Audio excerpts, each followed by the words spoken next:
जीवन में कई बार जैसा हम सोचते हैं वैसा होता नहीं है, लेकिन जो होता है वो हमारी सोच से कहीं परे होता है। नमस्कार, मैं ओम प्रकाश, वरिष्ठ अध्यापक, आप सभी का मेरे digital platform who master Om Prakash में हार्दिक स्वागत करता हूं। कैसे हो? बढ़िया? स्वस्थ?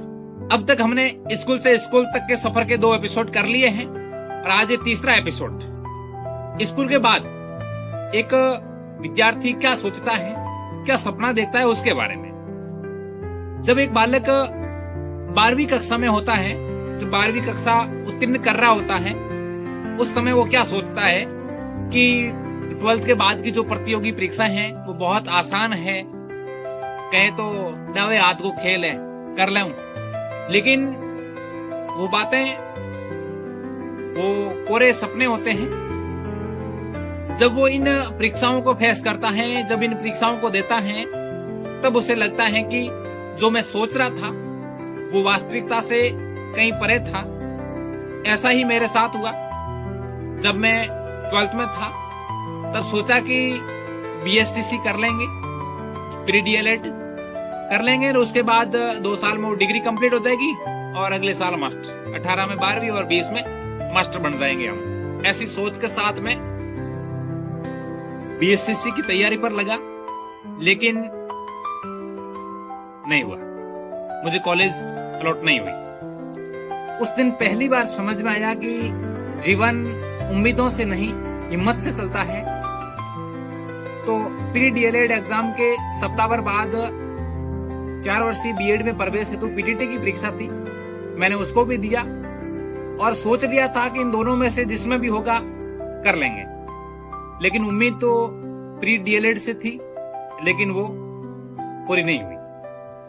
तो उसकी बजाय पीटीटी में मेरा हो गया और नजदीकी कॉलेज मिल गई। जो मैंने चाहा था उससे मुझे बेहतर मिला। यदि आप भी जो चाह रहे हो वो नहीं मिला है तो निराश मत होइए, जो मिलेगा वो बहुत बेहतरीन मिलेगा। जो कॉलेज का समय होता है, स्कूल के बाद का समय, एक अभ्यर्थी के जीवन का बहुत महत्वपूर्ण समय होता है। उस समय उसके जीवन की दिशा तय होती है, आगे का समय तय होता है कि उसे क्या करना है, किस दिशा की ओर जाना है। इस समय बहुत से नए दोस्त अलग अलग क्षेत्रों से मिलते हैं, नई जगह से परिचय होता है। मेरे जीवन में भी ये पहला क्षण था जब मुझे घर से बाहर जाकर रहना पड़ा।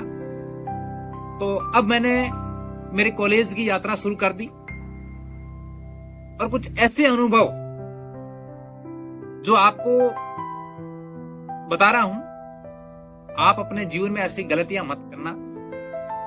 अब जिसने मुझे जैसा बताते गए कि पूछा किसी से क्या पढ़े, तो जीके पढ़ो, अजय तक 4 बार पढ़ी आएगी, जीके पढ़ो। कोई लक्ष्य नहीं। जिसने बताया ये किताब पढ़ो, हम वो उठा के ले आए, उसको शुरू कर दिया। बड़े बड़े पोथे ले आए, पूरी एक भी नहीं कर पाए। साल भर तक लगभग ये सिलसिला चलता रहा। इस दौरान जो मिला पूछता, के करो, पढ़ो, के पढ़ो, जीके, बस। किसके लिए पढ़ रहे नहीं पता था। इस समय मेरी हालात ऐसी थी कि किताबें तो रोज खोलता हूं उम्मीदों के साथ, पर लड़ना किस जंग से यह पता नहीं। तो एक ऐसा भोला बालक जिसको नहीं पता था कि बीएड के बाद क्या करना है, तब किसी ने बता दिया कि बीएड से आप उच्च सेकंड ग्रेड बन सकते हैं, बस। उसी दिन ठान लिया कि अब बनेंगे तो सेकंड ग्रेड ही बनेंगे, वरिष्ठ अध्यापक ही बनेंगे। उसके बाद में अध्यापक की एक बड़ी भर्ती आई, लेकिन मन को नहीं डिग गया। लेकिन अपने जी को, अपने जुनून को उस एक जगह पर बांध के रखा। बनना है तो अब वरिष्ठ अध्यापक ही बनना, क्योंकि एक अंदर से मोटिवेशन था, ऊर्जा थी कि परेशानी कोई है नहीं और उम्र अभी ठीक ही है। इसमें नहीं हुआ तो अगली भर्ती में देखेंगे। तो इस प्रकार हमारी कॉलेज की यात्रा चल रही थी और बीच में आ जाता है कोविड। उस दौरान घर आ गए, लगभग पढ़ाई छूट सी गई। तो बीच में कुछ 2-3 महीने राजस्थान पुलिस की भी तैयारी की। जब स्थिति सामान्य हुई तो वापस अपने उस जिद पर अड़ गए कि अब सेकंड गियर ही बनेंगे। तो लगभग 14-15 महीनों की मेहनत, लगातार मेहनत, बिना किसी रुकावट के, और एक निश्चित पाठ्य सामग्री। जो शुरुआत में मैंने बताया कि वो पोथे, उन पोथों को तो इस दौरान खोले तक नहीं, अलमारी में सजे पड़े थे, लेकिन उसको देखा नहीं। कभी कभार डाउट हो जाता तो इन पोथों से देखकर उस डाउट को क्लियर कर लेते। बाकी सीमित पाठ्य सामग्री थी और महज 14-15 महीने बढ़िया ढंग से तैयारी की। उसके बाद वरिष्ठ अध्यापक का पेपर दिया, उसके 2 महीने बाद अध्यापक भर्ती का पेपर, दोनों क्लियर। तो अगले वीडियो में बताऊंगा कि मेरी वो कौन सी सीमित पाठ्य सामग्री थी और मैंने 14-15 महीने किस प्रकार जीवन जिया। उसके परिणाम स्वरूप पहले ही प्रयास में मैं सरकारी सेवा में चयन, यहां तक यदि आप पहुंच चुके हो तो आप जान चुके होंगे कि आपको जो हासिल करना है, लक्ष्य तय करें पहले। बिना लक्ष्य कोई भी काम नहीं करें। यदि बिना लक्ष्य काम किया तो भटकते रहेंगे, अपन कभी भी अपनी मंजिल पर नहीं पहुंच पाएंगे।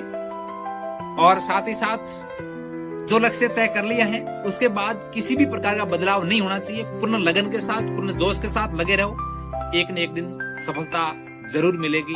मेरी शुभकामनाएं आपके साथ में। आपका कोई सवाल या सुझाव हो तो कमेंट बॉक्स में जरूर डालिए। ऐसी ही सच्ची कहानियों के लिए सब्सक्राइब कीजिए हु मास्टर ओम प्रकाश को, शेयर कीजिए अपने दोस्तों तक। नमस्कार, बहुत बहुत धन्यवाद।